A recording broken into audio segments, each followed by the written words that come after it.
గుంటూరు నగరపాలక సంస్థ తాత్కాలిక మేయర్గా షేక్ సజీలా బాధ్యతలు స్వీకరించారు. మేయర్ పదవికి ఇటీవల కావటి మనోహర్ నాయుడు రాజీనామా చేసిన నేపథ్యంలో ప్రభుత్వ సూచనల మేరకు డిప్యూటీ మేయర్ షేక్ సజీలాను తాత్కాలిక మేయర్గా ఎన్నిక చేశారు. సీఎం, డిప్యూటీ సీఎం, ప్రజాప్రతినిధులు తనపై ఉంచిన నమ్మకాన్ని నిలబెట్టుకుంటూ నగర అభివృద్ధికి పాటుపడతారని సజీలా తెలిపారు. గుంటూరు నగర ప్రజలకి ఏ ఇబ్బంది రాకుండా ఇటు శానిటేషన్ కానివ్వండి, వాటర్ సమస్యలు కానివ్వండి, అండర్ డ్రైన్ గ్రౌండ్ సమస్య కానివ్వండి, ప్రతి ఒక్క సమస్య కూడా గుంటూరు నగర ప్రజలకి ఏ సమస్య రాకుండా పెద్దలి సహాయ సహకారంతో నేను అందరికీ అందుబాటులో ఉంటానని, నాకు ప్రత్యేకంగా ఈ యొక్క అవకాశం కల్పించిన ప్రతి ఒక్కరికి పేరు పేరున ధన్యవాదాలు తెలియజేస్తున్నాను. సజీలా గారికి ఎప్పుడు నిత్యం ప్రజల్లో ఉండే సజీలా గారు ఈరోజు ఒక అరుదైన అవకాశాన్ని చేజిక్కించుకున్నారు.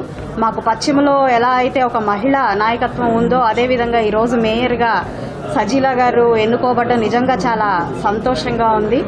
అదేవిధంగా రానున్న రోజుల్లో కూటమి నాయకత్వం నుంచి ఒక మంచి నాయకత్వం వచ్చి నగరాభివృద్ధిలో అన్ని విధాలా కూడా సహకరించి ఖచ్చితంగా గుంటూరు ప్రాంతము అంటేనే రాష్ట్రం మొత్తంలో కూడా ది బెస్ట్ ప్రాంతంగా మేమందరం కూడా కృషి చేసి పనిచేస్తాము, అది నిరూపిస్తాము.